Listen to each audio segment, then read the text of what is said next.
Right, so welcome everyone to the Metaverse and Gaming track. So we have a packed day today with a lot of amazing, fantastic, interesting speakers. 8 of them in total today, up until 5 o'clock, and then at 5 we'll bring all the speakers up here, and we'll have a panel discussion about Metaverse, gaming, and so on. And first, to start today, we have Mr. David Smith, who's the CTO and founder of Croquet. And David's got like 30 years of experience within AR and VR and movie productions, graphics. So I'm looking forward to an amazing presentation here. Thank you. David. Hey there. So let's see. I'm going to talk about something that's very important to me, something I've been really, when you think about what my career has been about, it's been this idea. I call it an augmented conversation. And I'm going to go into some detail about what I mean by that.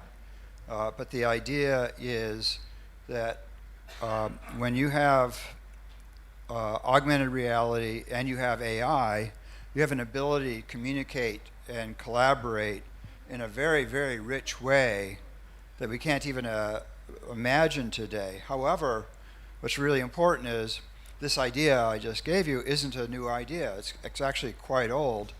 And so I want to give you some perspective.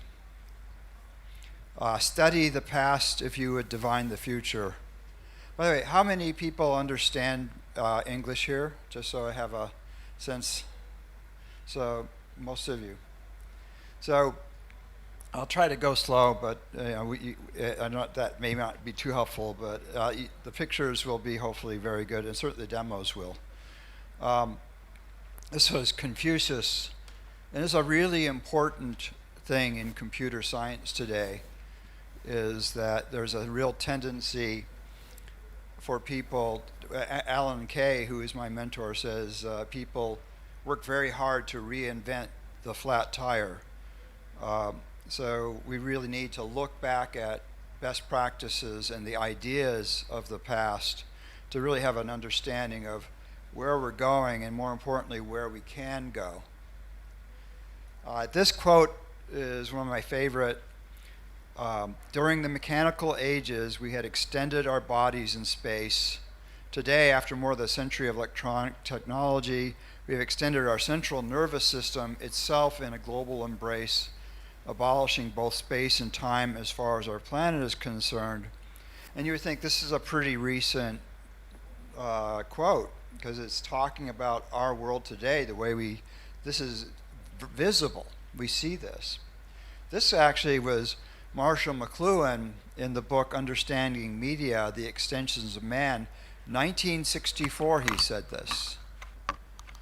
So this is the signs of the world that we are living in and the world we're going towards were already quite visible to the right people at that time.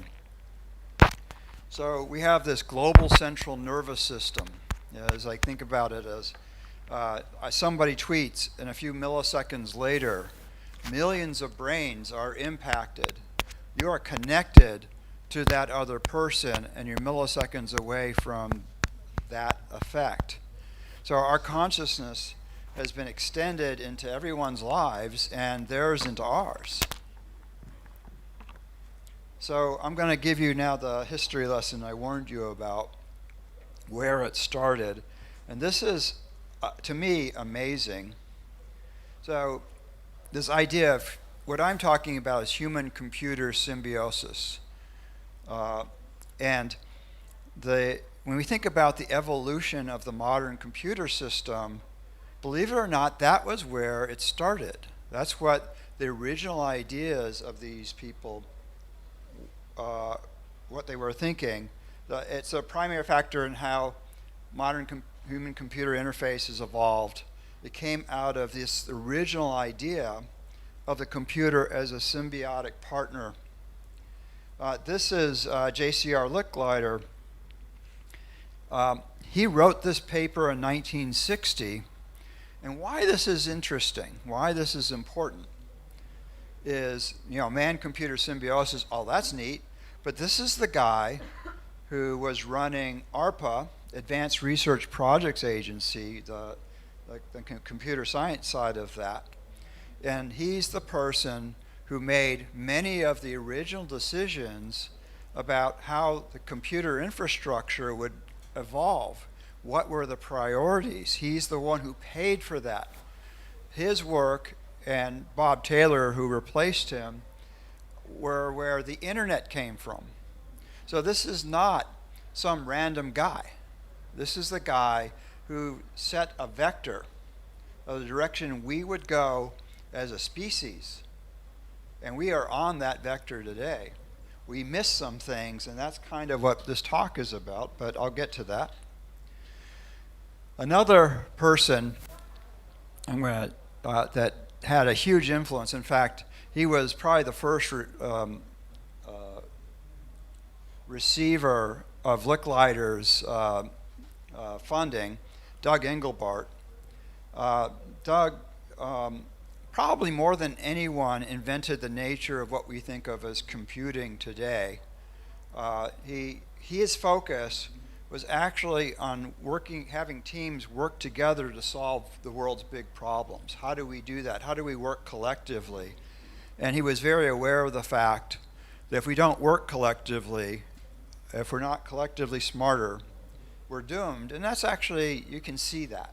We're not working together for many reasons. Some of it's cultural, but a lot of it is simply the systems we've built don't make it easy.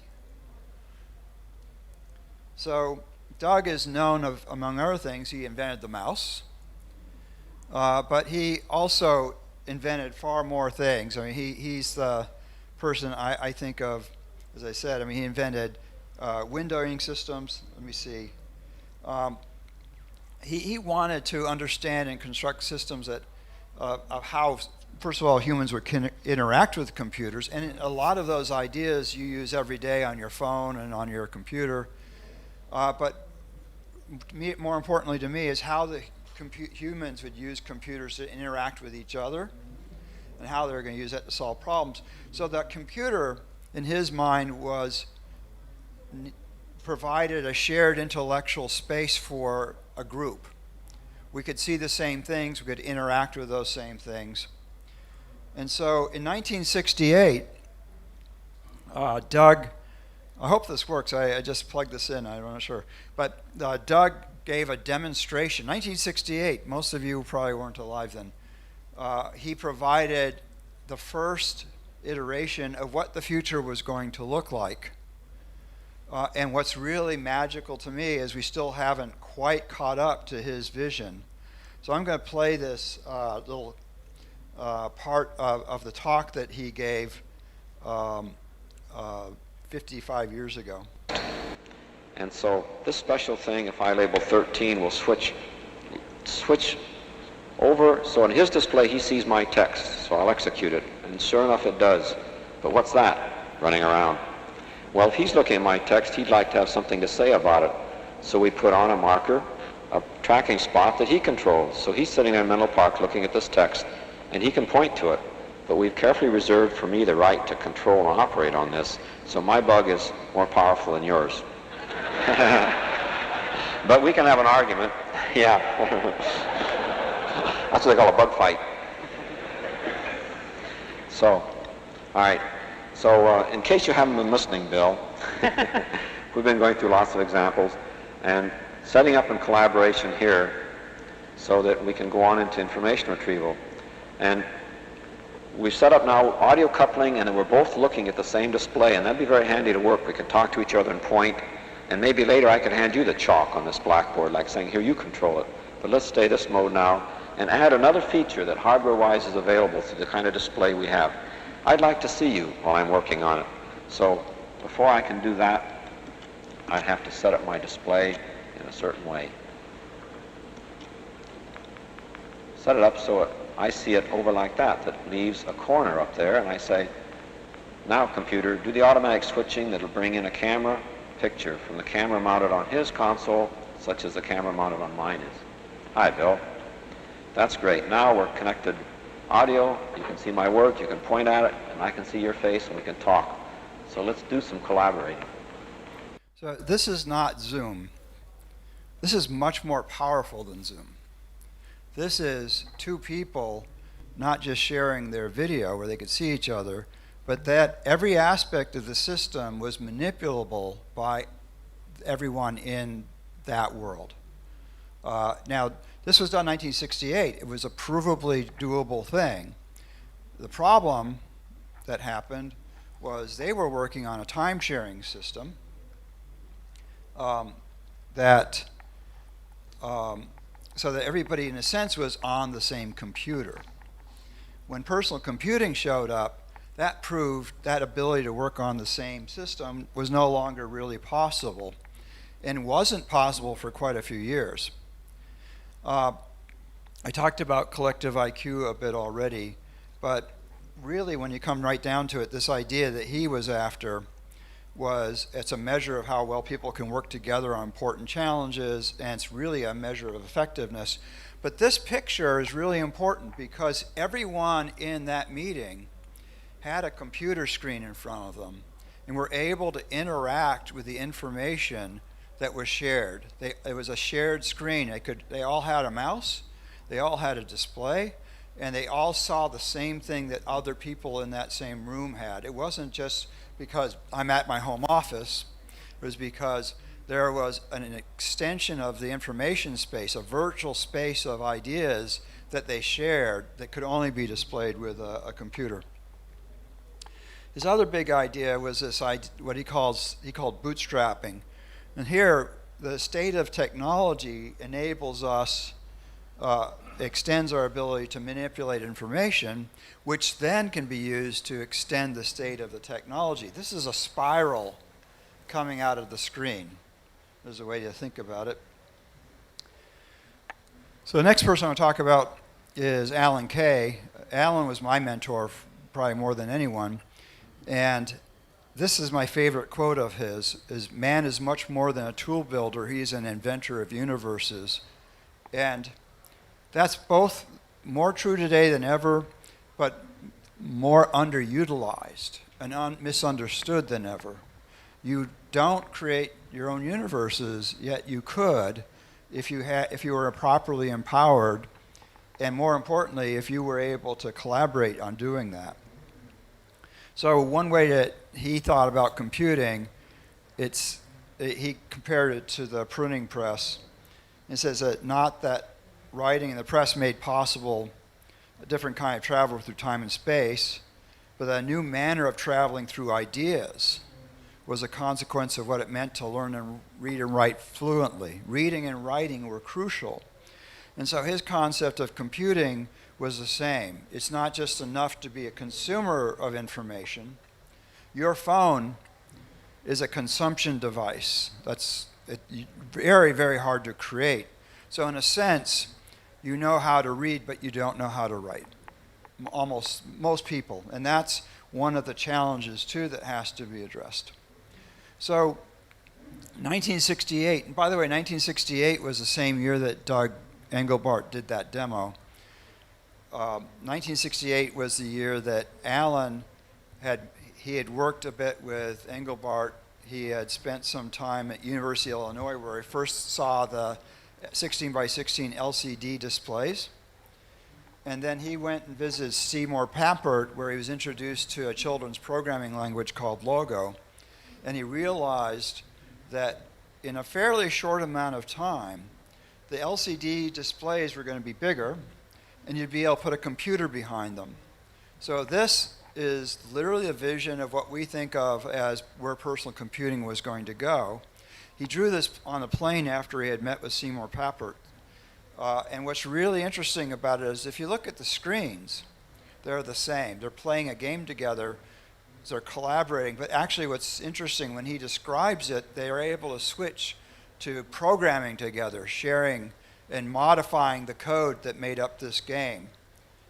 Children are able to shift from the consumption side to the construction, the creation side instantaneously. That was powerful. That's an incredible, powerful idea, and somewhat lost. That was the whole idea of Logo, right? Logo allowed children to write very powerful programs. Here's a model that Alan created that shows off the idea. That he built this for a number of reasons, to get a sense of the feel, also the weight. He made it hollow so he could fill it with shot. It's just a cardboard model.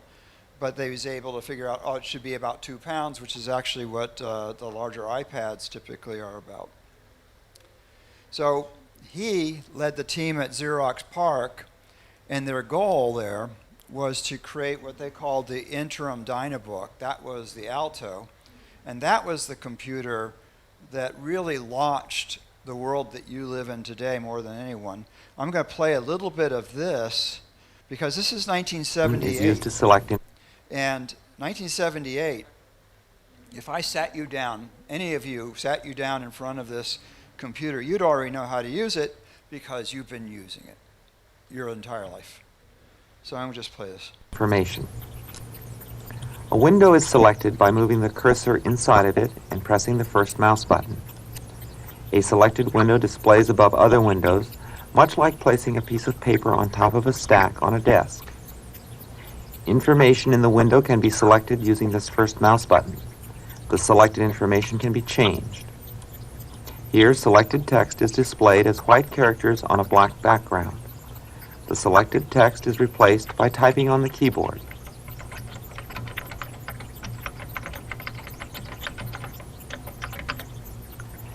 By pressing a second mouse button, a menu of editing commands appears. Here, the command Cut is chosen to remove the selected text. Windows have identification labels. To save display space, a window can be collapsed so that only the label appears. By pressing the third mouse button, a menu of window commands appears. Why this is interesting, I mean, you're looking at, I do that all the time. Imagine it didn't exist, and all of a sudden you saw this for the first time. And, like I said, 1978, this was the ship that launched, or this was the idea that launched 1,000 ships. This is pretty cool. And they showed me really 3 things. But I was so blinded by the first one that I didn't even really see the other 2. One of the things they showed me was object-oriented programming. They showed me that, but I didn't even see that. The other one they showed me was really a networked computer system. They had over 100 Alto computers, all networked, using email, et cetera, et cetera. I didn't even see that. I was so blinded by the first thing they showed me, which was the graphical user interface. I thought it was the best thing I'd ever seen in my life. Now, remember, it was very flawed. What we saw was incomplete. They'd done a bunch of things wrong, but we didn't know that at the time. It's still, though, they had the germ of the idea was there, and they'd done it very well. And within, 10 minutes, it was obvious to me that all computers would work like this. And they do. Today, every computer, your watch, your phone, your PC, works that way. Those ideas, the ideas of icons, the ideas of a graphical interface, the idea of windowing systems permeate everything you do. The thing that was missing is still that idea that Doug had. And they show. So the next person, again, 1968, but before that, Ivan Sutherland invented interactive computer graphics in 1963. In 1965, he had this vision of what sort of the next step beyond what Doug and Alan were thinking, which was a head-mount display. He wrote this paper in 65 describing what he was about to do. And then this is what he did. By the way, one of my old bosses built that head mount that's on top of, designed that. So I've been very lucky. I was apprenticed to many very powerful masters. But I'm going to show you this. This is not just the first VR display. It's actually the first AR display. He can see through that, and you'll see that. You can see through that display, seeing this cube as he moves around it. 1968 again. It was just like Ivan Sutherland went on to found Evans and Sutherland. So not only did he create computer graphics, interactive computer graphics, he also really more than anyone invented what we think of as modern XR. So this device they created could do 3,000 lines at 30 hertz, which is, it was hardware, so that's how they were able to do it. They had mechanical and ultrasonic trackers, a digital matrix multiplier and clipping divider on kind of a chip, a 40-degree field of view in 1968. That's like insane. So one of the things really important is they all understood the computer is a medium. A medium is a way of conversing, exchanging ideas, sharing, right?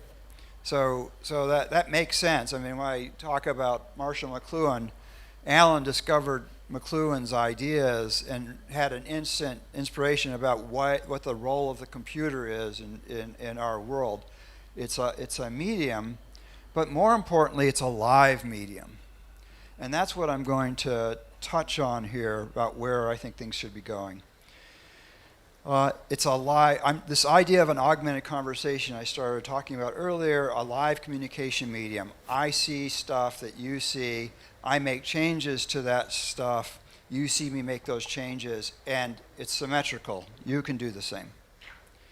So let's back up a little bit and understand the nature of what language is. Language, if you know what a virtual machine is, language in a sense is a software virtual machine running on top of the hardware that makes up your brain. It allows you to think and understand certain things that your primitive brain could never touch. So in a sense, just like a virtual machine running on a CPU, the CPU may never be able to interact with those ideas that the virtual machine does or that the code does. But once you have it, then you can actually build on top of it. Language itself is extensible. We create new words, we create new ideas. But more importantly, you think in terms of language. The reason you use language as a tool, it's a tool that allows you to explore idea spaces. And by definition, it's a tool that allows you to explore idea spaces with other people. The whole point of language was to communicate. But it's not just speech. If you're a musician, you know that when you play an instrument, you are communicating. You're communicating with the audience. Or if you're playing jazz, you're communicating these ideas with the other participants, and they're responding to that. It's a conversation. It allows you to share ideas and thoughts and feelings in a way that our regular language can't, but it's as important and powerful a language as any. Mathematics is also a language. It's an incredibly powerful language. We use it to control the possibilities of the universe. It's allowed us to create the world we live in today. Think about that. It's like, and again, it's used as conversational, but by using that, we are able to explore idea spaces. Physics is based upon mathematics, but it's a virtual machine running on our brain. We can learn this, and it's sitting on top of this hardware. So we think about what spatial computing is. Spatial computing and AI enable what I call an augmented conversation. So that means that we're able to express ideas in a new way. Those ideas are amplified and made real by the AI in the computer, so you can see what I'm talking about. Literally, you can see what I'm talking about. That's a big idea. So you're defined more than anything by how you communicate. You know, think about this. I think even consciousness is probably related to your ability to have language. And I think if that's the case, if you really are defined by more of how you communicate than anything, then augmented conversation is going to redefine what you are and what it means to be human. But how? How do we get there? So Alan, as a musician, he was actually a professional jazz musician, but he said the computer is an instrument whose music is ideas, which I just absolutely love. And so the augmented conversation is jazz. And jazz is one of those, I'm creating dynamically with you. We're sharing an idea space and evolving that idea space conversationally, right? So the primary factor in how human-computer interfaces evolved emerged from those original system creators, going back to J.A.C.R. Licklider and Doug Engelbart and Alan Kay. The way how we got here was literally their intent to utilize the computer as a full partner in augmented conversation, and we're not there. This is one of the frustrating things when we talk about the symbiosis with the computer. What it really is the ability to add that virtual machine to our brains to allow us to communicate and collaborate. So the augmented conversation allows us to jointly invent and explore new universes, as Alan said. So what are the features? First feature, it's a discussion with a group of users that is extraordinarily enhanced with the kinds of tools and capabilities that are only available with a computer. And you can imagine, a good example is multiplayer games. When you see that virtual world and you're interacting with that virtual world, you can't do that without a computer. What happens when that becomes not just a place to shoot at somebody, it becomes a place to create and construct new kinds of realities. That's really, and some of you already do that to some degree, but we want to go a lot further.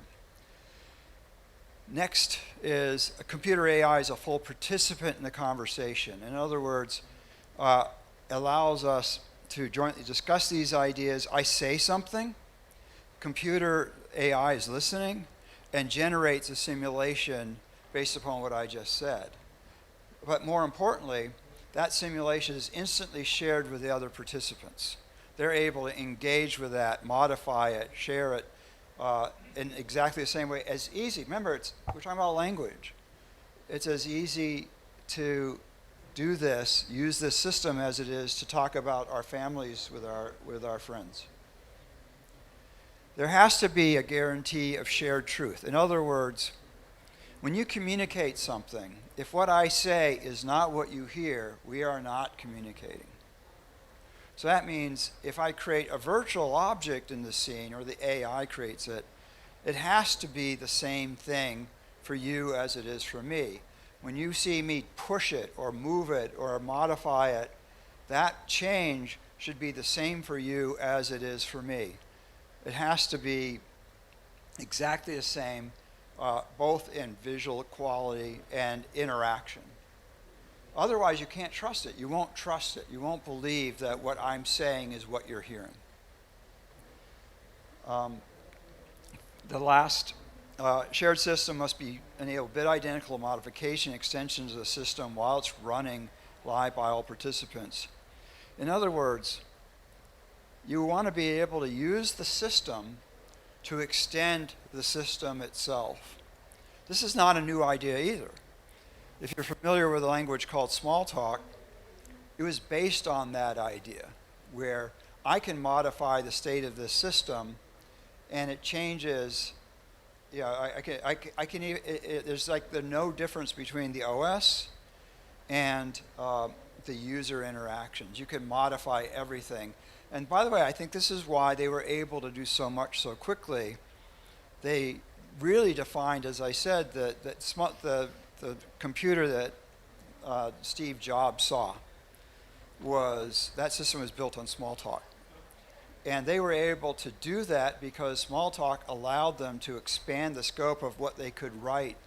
Because when the system's written itself, then you can modify the system dynamically, instantly, and try things out. It's like, the way to think about it is if an artist is trying to paint something and they do a stroke and they have to wait 5 seconds or a minute before they show it, before it's displayed, then you can't be effective.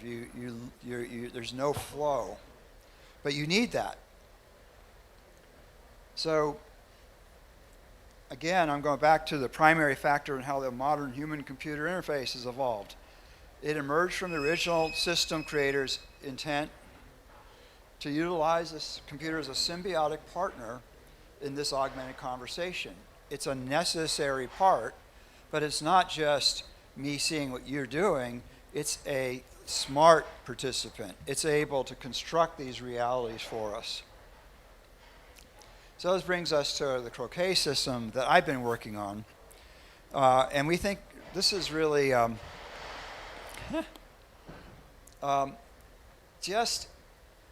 we realized that to do what we wanted to do, we had to kind of rethink the concept from the ground up. We had to rethink the nature of what collaboration was in context of computing. Even programming and debugging have to be perfectly collaborative. And so building that system proved to be challenging.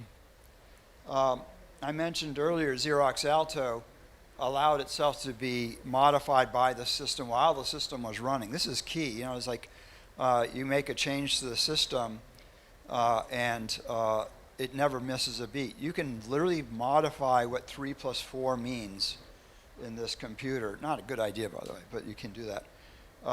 And this is how these guys, the programmer thought and the machine enabled, and that's how they invented the future we live in. There's another really key element. When we think about AR and XR, almost everybody tries to build an interface and then they go in and see what it looks like, what it's like.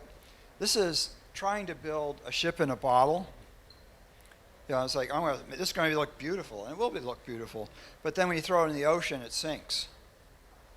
What has to happen is you have to build a raft, go onto the ocean, and have the raft able to be modified by the raft and you. Because you don't know what the ocean's really like until you're in the ocean. And that's what these next worlds are going to be like. So we have to be able to dynamically modify the system as we use it. This is the idea of bootstrapping I mentioned earlier. The augmented conversation must be a platform where we can create even better systems within it. And we're going to do this collaboratively. So I'm going to talk a little bit about this. Croquet, we think we created this to enable this augmented conversation. I'm going to talk a little bit about who did it. That's me on that side. Alan Kay, who was the person, he coined the term object-oriented programming, invented overlapping windows, won the Turing Award. And so he and I started this project with this idea of how do we solve this big problem. We invited David Reed to join us. David was interesting. First of all, he was the architect of the UDP protocol. He was co-architect of TCP/IP. His thesis was this idea of replicated synchronized computation. When he got his PhD at MIT. And basically, he described many of the ideas that we realized we needed. Alan had in those days read everybody's thesis, and so we invited him to join our project, and he did. Andreas Raab was one of the main system developers of Smalltalk, and probably the best programmer of all of us on this team. Sadly, he passed away. But this is what's going on with Croquet. It's a very high-level view. You see that at the very top is what we call an edge reflector. I should also mention the white area is the internet. The gray area is the client side. There's actually two clients here, the left and right. And what happens is a user interacts with the view. It's a model view architecture, if you're familiar with that. Interact with the view. A message gets sent up to the reflector. Reflector has no application state. All it can do is when it receives a message, it puts a timestamp on that message. See right here? It puts a timestamp and then distributes it down to those virtual computers. Those virtual computers are running bit identical. Alan calls them a single logical computer. So anything that happens on one system happens on the other. I'm going to show you a few demos of that in a second. So this, oops, I want to go back. So this is an example of one of the systems we built with this. And what you're going to see is this is a shared virtual world, but there are many things in here that you're going to see that are very, very difficult to do with traditional systems. In fact, damn near impossible. So let me play this, and I'm going to try to pause it on occasion. So there's two users here. And what I'm going to do, the left guy is just sitting there. Right-hand guy is going to pull him over to him so they're both seeing the same thing. Notice that this can be on two different computers, and in fact, I'm going to show you that in a bit. But both of us see exactly the same thing. This is a multiplayer asteroid. Both of us see exactly the same thing. We both interact with it. By the way, the point of view doesn't matter. You can be looking at it from another place, and I'll show you that later. This is a replicated text editor. So you type and everything's there. This is going to be important in a second. This is live Bitcoin visualization. This is an application we wrote that drops into that scene, and you can track that. I'm going to pause just a second. Come on, there must be a way to pause here. Here we go. So the Flamingo is running some code. And what you're going to see here, it's going to go kind of fast, but I'll tell you a little bit. What's going to happen is you're going to interact with the Flamingo, you're going to move them around, but then you're going to modify the code of the Flamingo, and when you do that, it's going to modify it for all the participants while the system's running. Remember, that's one of the things I said is key about our ability to explore this information space. So the Flamingo is flying around, and then what we're going to do is click on it, and it pauses. And then we're going to just grab it and bring it down to the ground. But this is the code for that Flamingo. And we're actually modifying it right here. We're changing the code. But as we typed, I showed you the text editor earlier, as we type, the code gets modified on both. You see we're adding a negative value there. And then we compile that, and now what we did was we had the Flamingo go backwards. This is another example. This guy is almost every single commercial flight in the air right at that moment when I made this video. Every little dot is an airplane. You could look up in the sky and see that. This is Portal, so I had one of the users go in there and the other user is watching that. Portals, I invented portals 100 years ago, but this portal is kind of neat because what it does is it's an object. You can move it around and interact with it. Everything is shared. Everything's live. So that's a first order idea of what's possible. I'm going to show you a few other things in a second. But this is really key to me and why this is such an important thing. And it's like, where is it going? I talked about where it came from before. But this is where we stand. I think of the augmented conversation, we're going back to this concept of symbiosis. It's a necessary aspect that expands our abilities to engage with other people, expands our abilities to be empowered and amplified by the computer and AI. So I think we have this path to the left of that symbiosis to create, I think of it as today, we look at that, it's going to be a superhuman. On the right-hand side is centralized AI for control of infrastructure, of behavior, and we see that being constructed right now. And not that it's bad, but it's dangerous. And in particular, I sort of see it as, we may be going down both paths at the same time, which may be the right thing, but I think it's really important to understand that the right-hand side, you're giving up control of your future to a very large degree. On the left-hand side, you are becoming the future. And that's really a key element to me. So what I'm going to do now, I'm going to switch to a demo. And let me make this bigger. So one of the things I have here, I have this little computer here, which is, usually I try to have a bigger screen, but the reason I'm doing this with this little computer is this simulation, this is, by the way, running this is written in JavaScript, but it's using a physics engine written in Rust. But what's neat, if I'm not mistaken, if I hit this, I'm going through, let's just say, your firewall. We don't have reflectors in China right now. But anything I do here, you should see on this little computer. Do you? Yeah. You might want to, I mean, it's maybe small, but it's actually happening. So what I'm going, and it's completely independent. What's going on, I showed you how it works. We have a thing called reflector that has no application state, but the worlds themselves are running bit identical. Somebody joined, and so I see that. See what I mean? What's really cool, you can join dynamically. So I'm going to show you another example, and I have to do it here. Oops.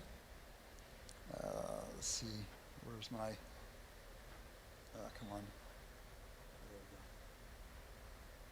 Hopefully this will join. So one of the things that's happening here is he's joining, but while he's doing that, I'm just going to, this is a game demo that we did to show off the system, and is it running now? Yeah. And what I'm going to do, I'm building this little tower, and I'm going to do another one. But what I'm going to do is I'm going to start adding bots to this. You see the bots there? And if you could see really closely, you'd see that the bots are there as well. And by the way, we're not having to communicate the state. All we do is communicate the messages that generate the state, because when they receive that message, they will act in exactly the same way. So there's no communication between these two systems at all, except when the user interacts. So what I'm going to do here is I'm going to go into a first-person mode, and I'm going to do it here too. There's a little walking man icon here. I have to put on my glasses or something. And what you see, a couple of things. First of all, what we did was put a camera on the same bot for both of these. And this is not screen sharing. This is literally running the exact same world on both sides. And so every bot in this world is running their own AIs and determining where they're going to go next. And then this bot that we're on is doing the same thing, but since we see exactly this, he's in exactly the same location on this computer as he is on this computer, and if you joined it with your phone, you'd see the same thing. You'd see that perfect synchronization there. And what I can do, I'm going to, I can modify the world here, and you should see the same thing happening on that little computer as I do that. I can't see it because they're facing away from me, but you get the idea. All right, then this next one, I'm just going to cube. Oops, session name. Oh, it's not liking that. Let me reload it. All right.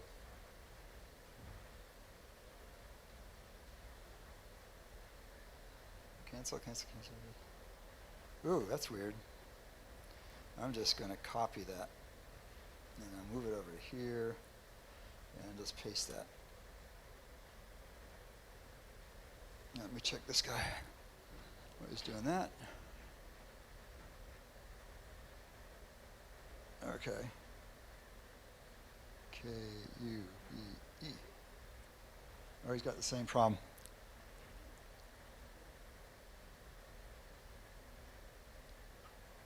Okay. Actually, that could work. I have to get my glasses on. This is what happens as you get old.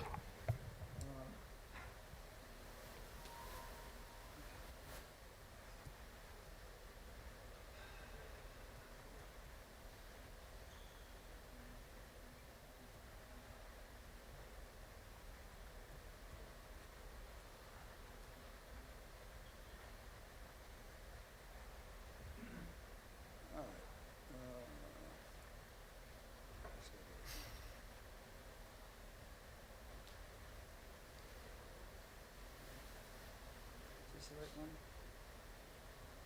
No, let me back it up. Sorry.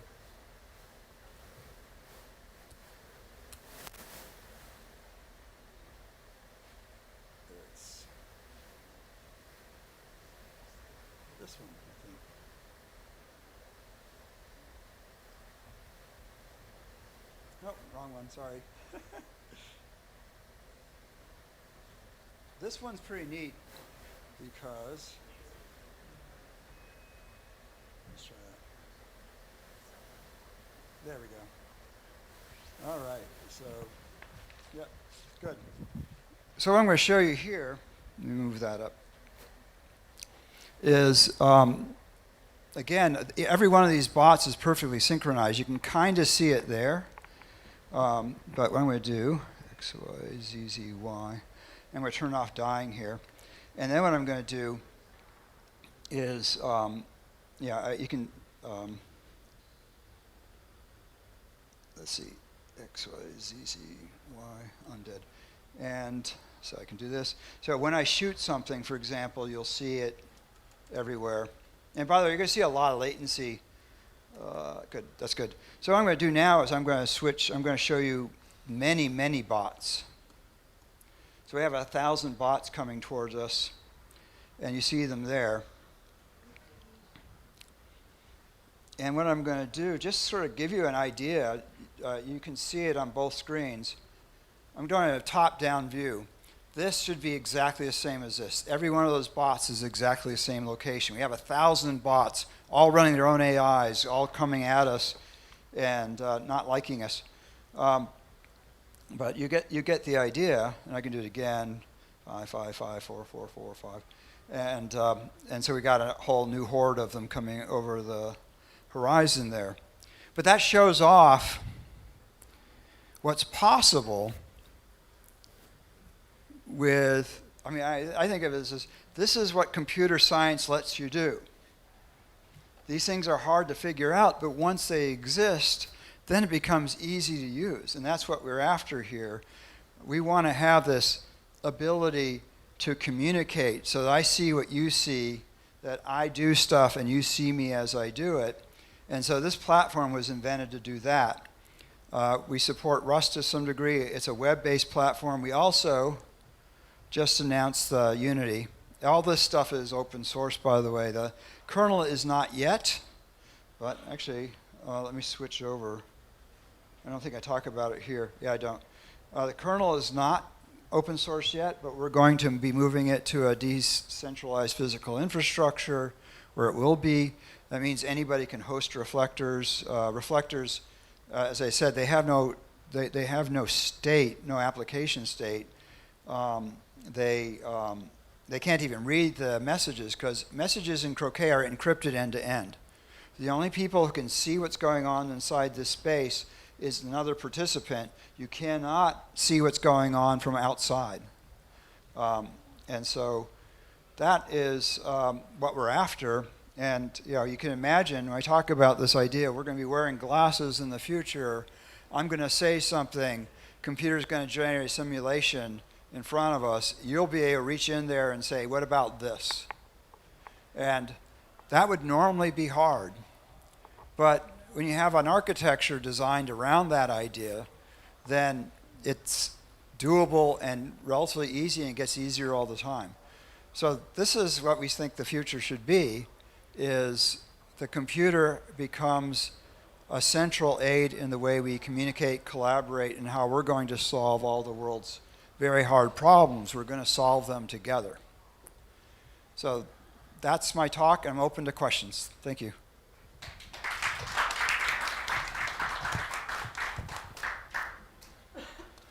Questions? Questions? Did I scare you?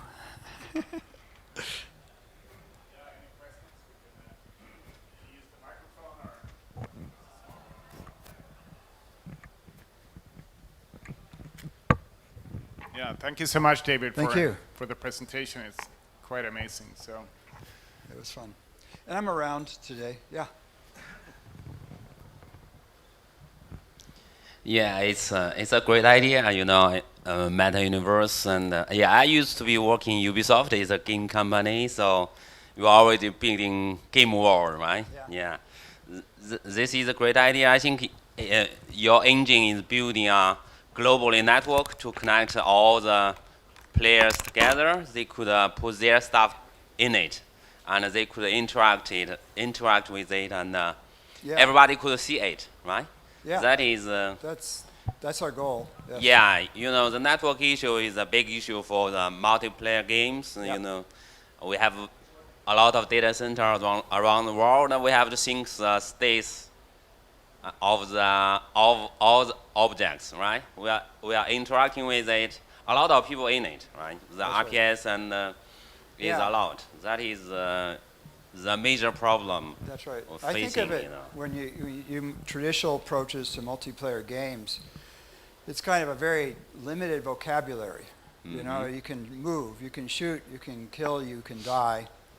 Not much more, right? So it's very limited. What happens when you have an open system that's extensible? You can create new words. The Yeah. whole idea, every programmer knows, they create new words every line, right? It's like, oh, I have to create a new word that just kind of describes what I'm talking about. With augmented conversation, you're creating new ideas dynamically that are instantly shareable as part of that conversation. So the vocabulary is infinite versus a multiplayer game where it's like, I do this much, and I can't do anything else. So that's what it needs to be, is it's a communication platform where vocabulary is defined as you use it. Yeah. Yeah, in Ubisoft, they invent a new protocol named as PUDP. UDP is not reliable, so they create a persistent UDP protocol for the network and That's right. data sync between different war room and all this kind of thing. Yeah. That's great idea. Perhaps, Yeah. I will learn more things about your system, perhaps on the internet. Thank you. Yeah, thank you. That's great. Yep. Thank you very much. Any other questions? Yeah. Thank you for sharing. My question is, except gaming industry, do you still, or your team think about another application of based on your framework or architecture? Yes. I actually was at Lockheed Martin for 5 years as a senior fellow focused on these ideas. Things like training. We built a version of this to do training for the Defense Department.